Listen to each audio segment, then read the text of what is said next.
Between the 2025 recruiting class and the latest transfer portal class for Indiana football, is this the best cycle in recruiting we've ever seen here?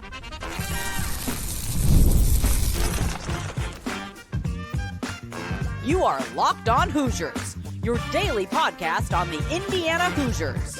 Part of the Locked On Podcast Network, your team every day.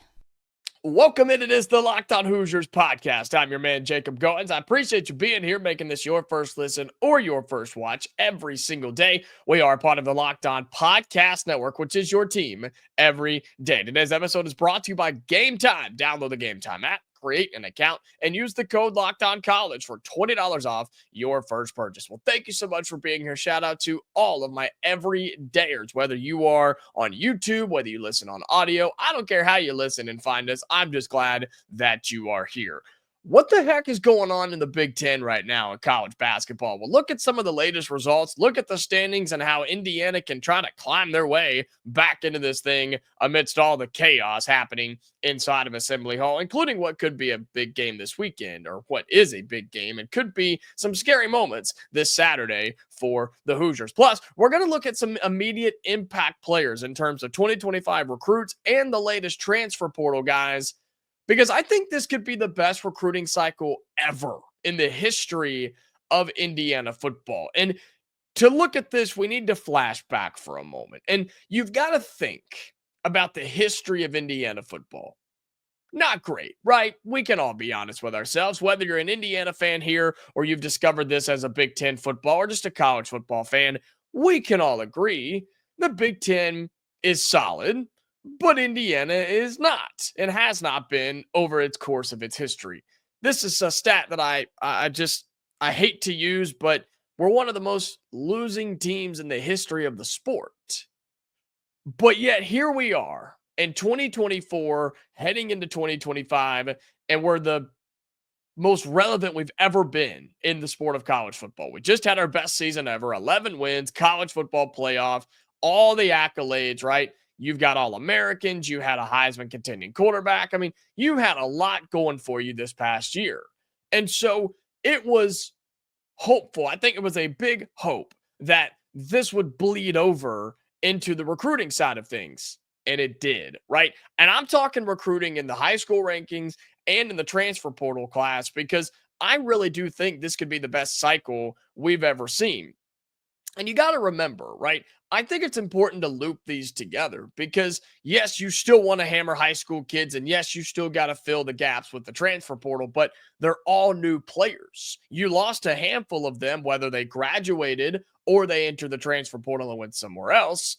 So you're bringing in a brand new class of players. Sure, they're all different experience levels, right? You're bringing in a handful of young freshmen who have never played college football. You're bringing in some low-level college football guys who are trying to make it in their first big opportunity. Or, like we've talked about, that I'm very impressed with Indiana, you're bringing in legit Power 4 starters, right? With Coogan and Stays and Amarian Knighton, guys we're going to talk about in just a little bit. You're bringing in some serious talent at all phases and all levels. And so for this to be the best class and the best cycle for Indiana, I want to include the transfer portal and the high school rankings. And I know this is a little tough to say in terms of comparing to the past because the transfer portal's only been around for a handful of years, but just start with the high school class. It's not going to blow anybody away outside of Indiana, right? I have us at 38 overall, according to 247. It's the site I use. You can use whichever one you want. But we're getting into a competitive circle, a competitive space, because, man, the top dogs in high school recruiting are the top dogs, and they're going to be there for a long, long time. And nobody's asking Indiana to be top 10 class. Better get it done, Kurt Cignetti. If you don't, your job's on the line. Nobody's saying that. Nobody's asking that for Indiana football recruiting. We just want to be competitive. We want to start getting away from, as Brian Smith, our recruiting expert, and I talked about late last week. You could check that out here on the channel. As we talked about, and I told him on his new show, The Portal, I said, Indiana is now working to get out of the 1, 2, and 3 stars and trying to work into the 3, 4, and 5 stars. And while you didn't get any 5 stars, you did get a 4-star in your 2025 recruiting class with Byron Baldwin, right? The safety out of Maryland. You pair him with Seaonta Stewart and Jaylen Bell, 2 corners in this class who were 3 stars, and they're the top ranked guys. And you go and get them on the defensive side of the football. And I love what those guys bring. Over 10 states are represented in this 2025 class. Curt Cignetti talked about this yesterday on National Signing Day. Had great things to say. Had really, really good things to say about the recruiting class, especially with the staff changes. He spoke a little bit on that. He says there weren't a whole lot of conversations in terms of trying to retain a roster, trying to keep guys, or I guess ask or beg guys to stay. Sounds like they were in a pretty good spot in terms of, hey, everybody that wanted to be here is here. And if you didn't, see you later. And we don't really have time to deal with that. Curt Cignetti's a stone cold killer, man. I love this guy. I really, really do. And so he seemed impressed with what this class was, but I think it can be better. I really, really do. I think the recruiting class can be better in 2020, or I guess from 2025 and moving on. But I still think it's one of the better ones we've seen in quite some time. And I'm saying this because of what happened this past year. It has bled over into recruiting in the transfer portal. You just saw it as Indiana brought in, I think, one of the best transfer portal classes in the country. It ranks top 20 pretty much anywhere you look. But I think Indiana filled their gaps and I guess filled those needs more than most programs did. You got a starting quarterback. You got 3 starting offensive linemen. You bring in more running backs. You bring in a starting tight end, even a backup tight end with Nowakowski. And you brought in several dudes on the defensive side. Again, we'll talk about it in just a second, where I think they can make an immediate impact. So you pair a great transfer portal class where you filled your needs better than anybody, plus one of your better recruiting classes we've seen in quite some time. And look, we've seen great high school players, right? We've seen great high school players come through Indiana, but great classes just don't happen all that often here. And I only think it's going to grow.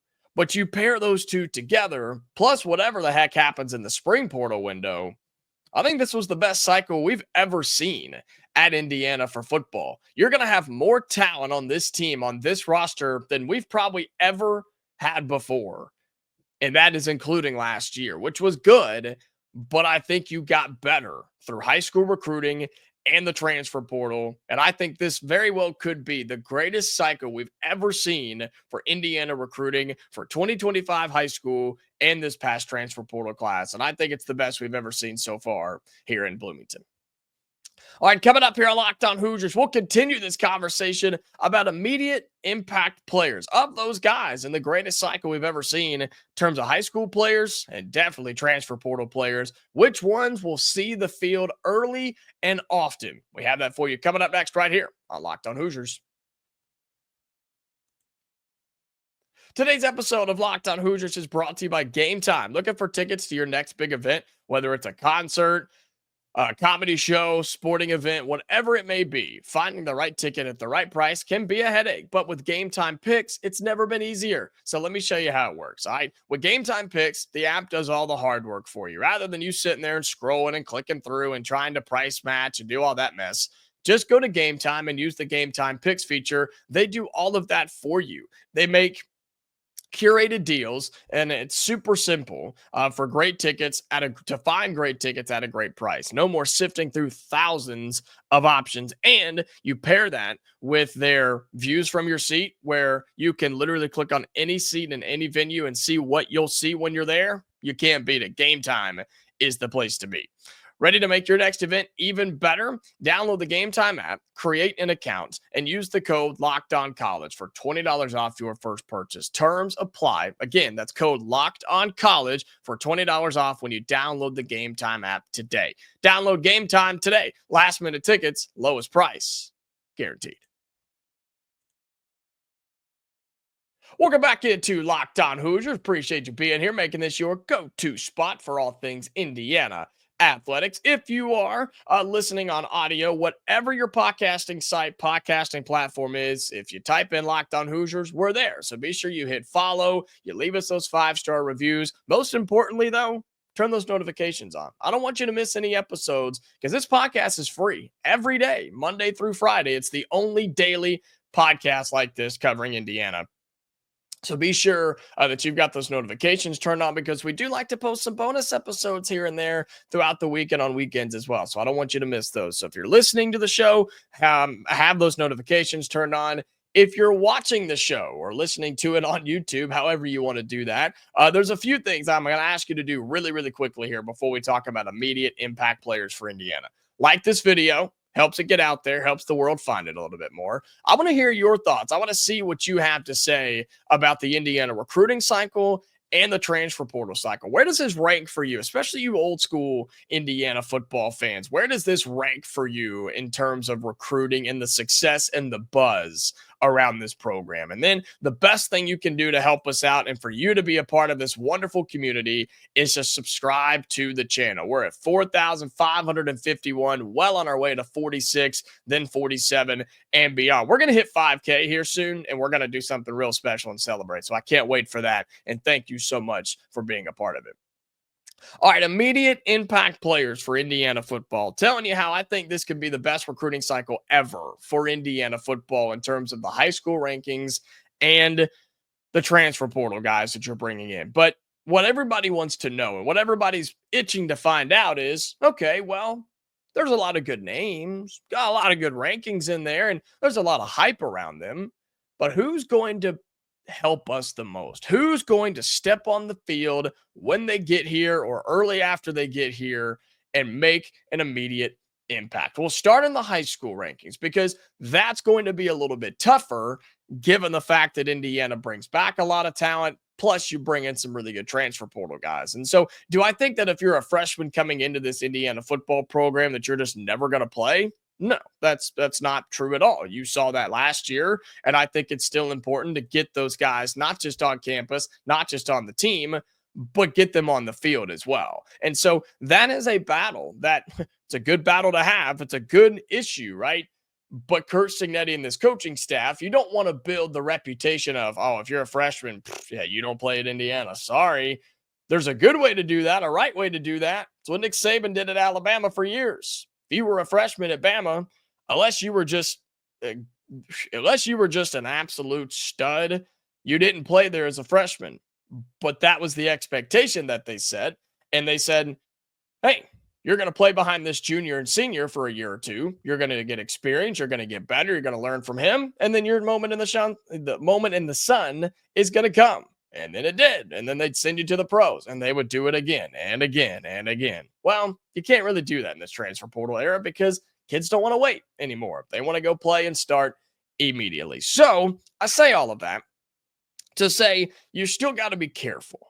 You got to be careful with high school recruits and freshmen that are coming in to your college program. And that's in any sport, definitely. But in terms of football, I think for Indiana, I mentioned the three guys earlier, Jaylen Bell, Seaonta Stewart, and Byron Baldwin. These guys are guys I think are going to come in, and they're not going to start, but I think they'll see action, and I think you are relying on them to be the future of your back end of your defense. I just think they are bringing something that Indiana wants. They're bringing that high-level athlete to the secondary. You've got 6'2", 190, 6'2", 180, 5'11", 170. Jaylen Bell, that is. He's on the little bit of the smaller side, but just a speedy guy that can just track down the football. So I like those guys. I'm also looking at Miles Kendrick, okay, a 3-star wide receiver, 6 foot tall, 165 pounds down in Jacksonville, one of those 10 states represented in this recruiting class. So keep an eye on him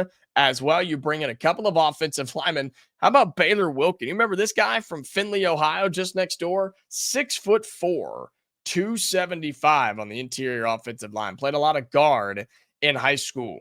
I love 6'4". That's fantastic. 275, probably going to have to put a little weight on you, but that's okay. You'll get beefed up. You'll get some muscle. Don't you worry. They'll feed you nice here in Bloomington. I promise you that. And so if he can get up to 295, 300, still be able to have the lateral quickness that he does, I think you could see Baylor Wilkin from Findlay, Ohio, get in, maybe not immediately, but I think can make an impact and have a chance to be in that rotation of what has quickly become a really, really good offensive line room. And you have another offensive line with Matt Merrick over in Illinois, 6'4", 285.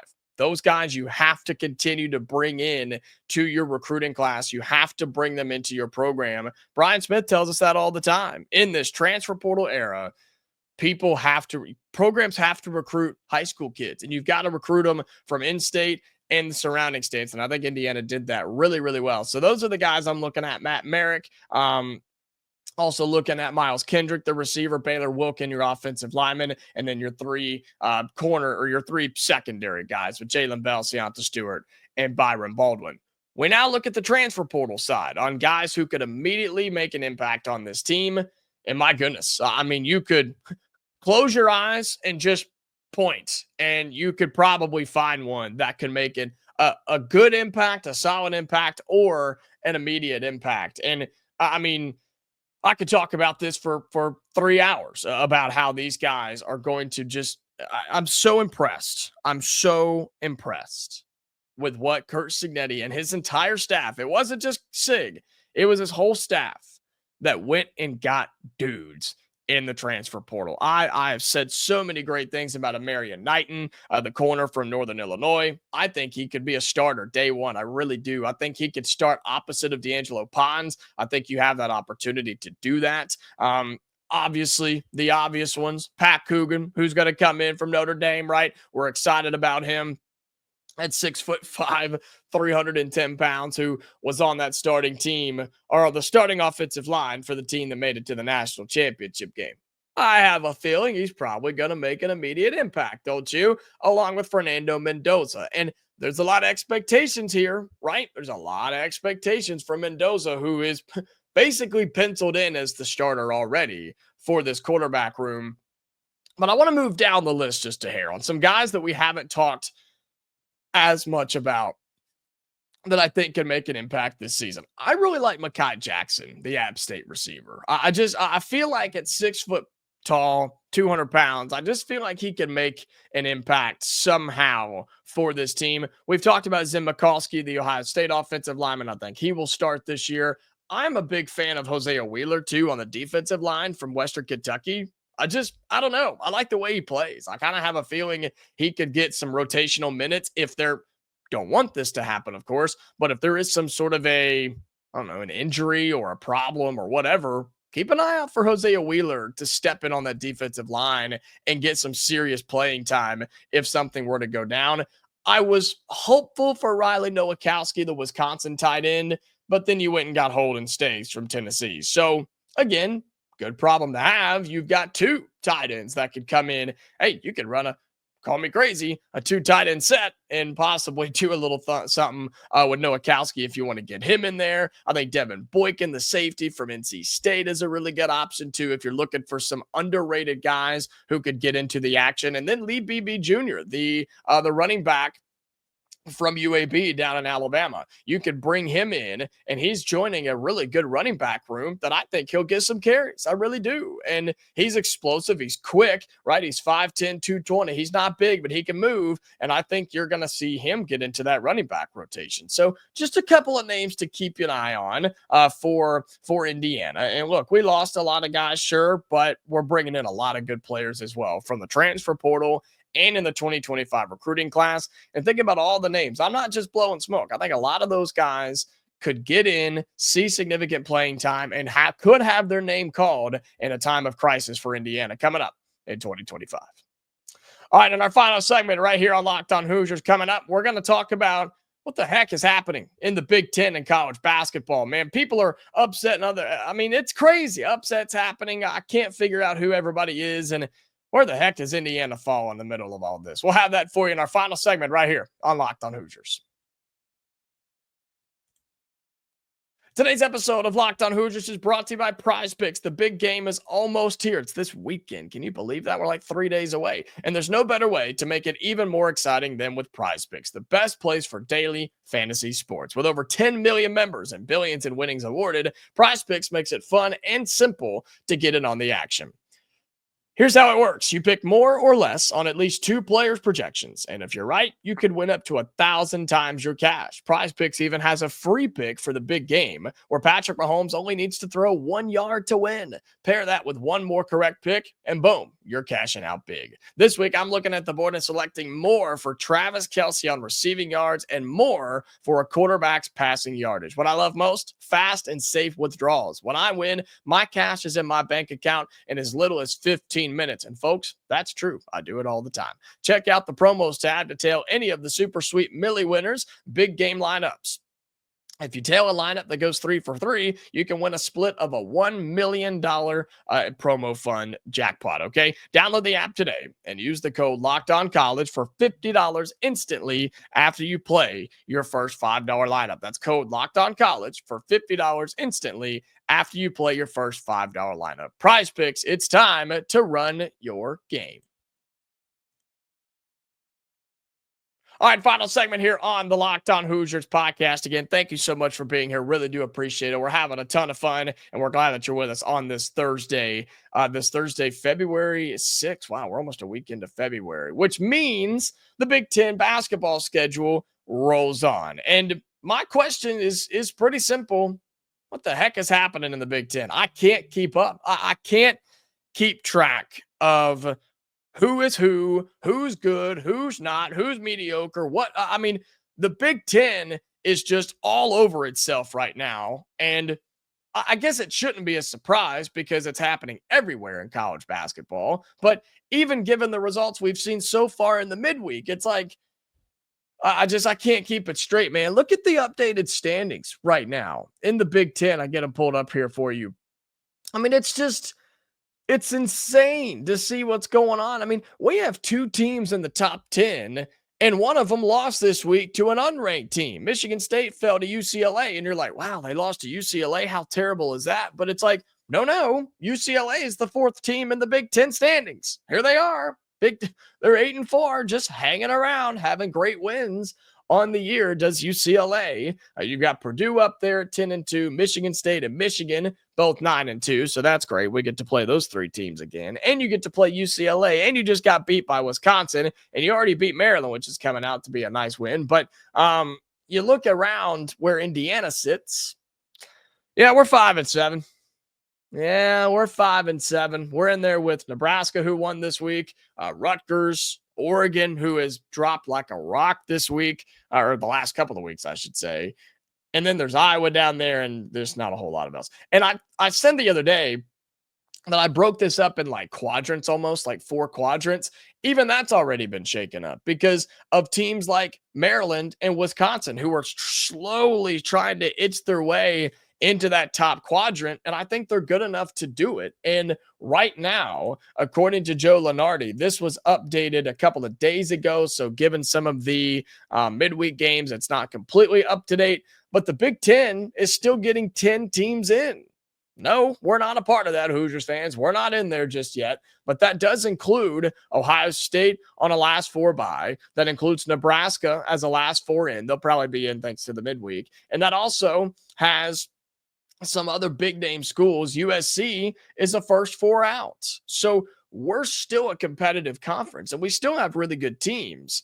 But the top is starting to get really stacked in the Big Ten. And not that Indiana's going to make it into that, but we can still make it to the tournament. And you have opportunities to do that. As I said, look at the top teams in the standings. We're going to play them all. You get Purdue again. You get Michigan State next week. You get Michigan this weekend. You have UCLA before you play Purdue again.